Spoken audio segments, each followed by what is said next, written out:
तो क्या तेजस्वी यादव कांग्रेस के साथ चुनाव मैदान में उतरेंगे, बाकी दलों को छोड़ देंगे? ये सवाल आपके जहन में उठ रहा होगा।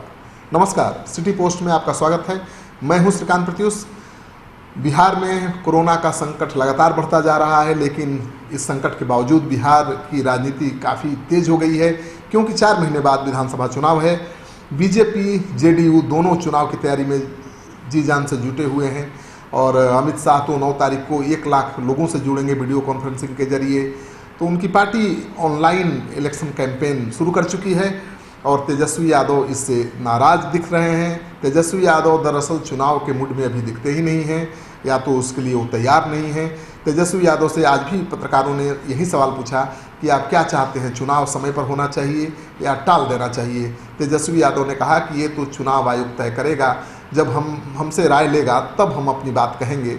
यानी मीडिया के सामने उन्होंने ये नहीं कहा कि चुनाव समय पर होना चाहिए और ये भी नहीं कहा कि चुनाव टाल देना चाहिए, लेकिन एक संकेत जरूर दिया कि वो चाहते हैं कि चुनाव आगे बढ़े। उन्होंने कहा कि उनके लिए कोरोना के संकट में फंसे हुए लोगों की मदद प्राथमिकता है, न कि चुनाव। वो चुनाव की तैयारी का आरोप लगा रहे हैं बीजेपी पर और ये कह रहे हैं कि हम तो कोरोना के संकट में फंसे हुए लोगों की लड़ाई पहले लड़ेंगे, तब चुनाव की सोचेंगे। जाहिर है कि वो चाहते हैं कि चुनाव अभी न हो।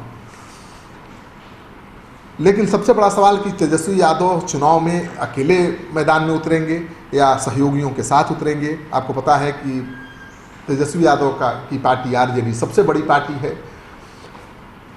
महागठबंधन में जीतन राम मांझी हैं, जिनकी हम पार्टी है, मुकेश सहनी हैं, जिनकी वीआईपी पार्टी है, उपेंद्र कुशवाहा हैं, जिनकी रालोसपा पार्टी है, कांग्रेस पार्टी है जो एक राष्ट्रीय पार्टी है।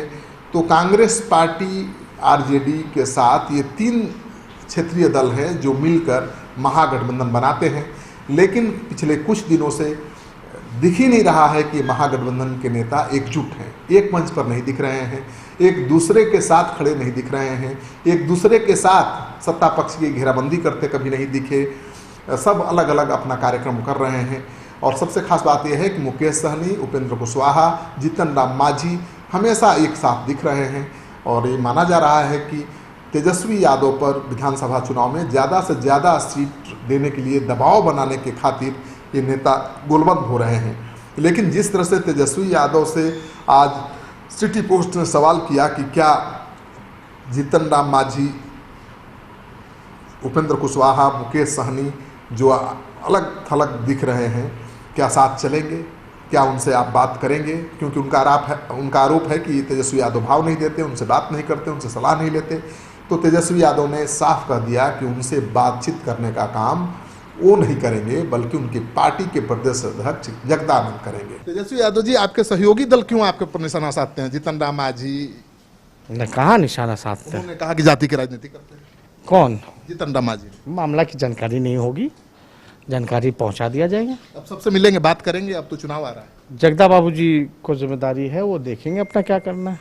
तो तेजस्वी यादव ये मानकर भी नहीं चलते हैं कि जो घटक दल के नेता हैं वो इस लायक हैं कि उनके साथ सीधे तेजस्वी यादव बैठकर कोई डील करे या कोई समझौता करे। वो मानते हैं कि उनका स्तर इतना ही है कि वो प्रदेश अध्यक्ष से बात करें और समझौता फाइनल करें। अब सवाल ये उठता है कि क्या उपेंद्र कुशवाहा, सनफ मल्लाह, मुकेश सहनी, जीतन राम मांझी जगदानंद के साथ बैठकर डील कर लेंगे? क्या तेजस्वी यादव उनके साथ नहीं बैठेंगे? सबसे बड़ा सवाल है। तो जो राजनीतिक पंडित हैं उनका मानना है कि ये संभव नहीं है, लेकिन तेजस्वी यादव तो उन्होंने तो साफ संकेत दे दिया है। तो उम्मीद है, मानकर चलिए कि तेजस्वी यादव मन बना चुके हैं कि कांग्रेस पार्टी के साथ मिलकर वो अकेले चुनाव मैदान में उतरेंगे। उन्हें बिल्कुल परवाह नहीं है मुकेश सहनी की, वो बिल्कुल चिंता नहीं कर रहे हैं जीतन राम मांझी को लेकर, और वो बेफिक्र हैं उपेंद्र कुशवाहा से। तो मुझे लगता है कि तेजस्वी यादव ये तैयारी कर रहे हैं कि ये सारे नेता अगर उनकी शर्तों के हिसाब से महागठबंधन में आते हैं तब तो ठीक है, लेकिन अपनी शर्त पर आना चाहेंगे तो उनकी वो परवाह नहीं करते हैं। तो महागठबंधन में घोर लड़ाई जारी है, आप देख रहे हैं, घमासान जारी है, और दूसरी तरफ एनडीए इंटैक्ट दिख रहा है। बीजेपी, जेडीयू और रामविलास पासवान की पार्टी एलजेपी एकजुटता उनमें दिख रही है, और विचार भले न मिल रहा हो, मन भले न मिल रहा हो, बीजेपी भले फूटी आँख नहीं सुहाती हो नीतीश कुमार को, और नीतीश कुमार बीजेपी को नहीं सुहाते हों, लेकिन चुनाव में साथ साथ हैं, साथ साथ खड़े दिख रहे हैं, चुनाव साथ साथ लड़ेंगे ये भी तय है, लेकिन महागठबंधन एकजुट नहीं दिख रहा है, ये चिंता की बात है। और तेजस्वी यादव के लिए ये चुनाव काफ़ी मायने रखता है, क्योंकि लोकसभा चुनाव वो हार चुके हैं और उस हार की वजह से उन्हें हम फेल नेता नहीं कह सकते, हम उनको एक विफल राजनेता नहीं कह सकते, क्योंकि हवा उस समय ऐसी थी, मोदी की लहर थी और उस लहर में सब उड़ गए, तेजस्वी यादव भी उड़ गए, कौन सी नई बात है। लेकिन इस बार जबकि कोई लहर नहीं है, 15 साल से नीतीश कुमार सत्ता में हैं, उनसे लोगों की बहुत नाराज़गी होगी बहुत चीज़ों को लेकर।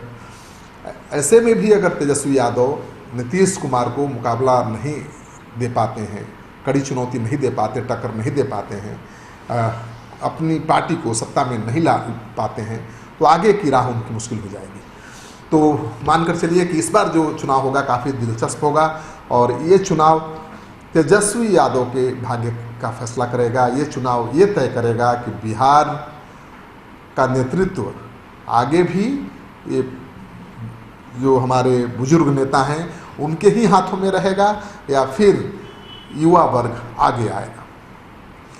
आपको ये वीडियो अच्छा लगे तो इस वीडियो को ज़्यादा से ज़्यादा लोगों के साथ शेयर करिए। अगर आपने अब तक हमारा चैनल सब्सक्राइब नहीं किया है तो कर लीजिए।